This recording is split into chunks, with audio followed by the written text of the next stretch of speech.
Inustansya ang Office of the President sa inihayang impeachment complaint laban kay Vice President Sara Duterte. Ayon kay Executive Secretary Lucas Bersamin, I quote, "The Office of the President has nothing to do with it," end of quote. Ang inihayang reklamo ay independent initiative daw ng mga pribadong individual.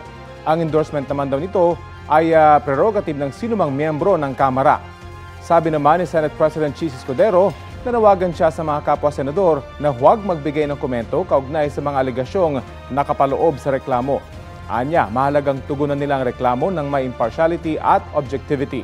Senado ang magsisilbing impeachment court sakaling aprubahan ng Kamara ang reklamong impeachment. Wala pang pahayag si Vice President Sara Duterte kaugnay sa impeachment complaint laban sa kanya na inihain sa Kamara.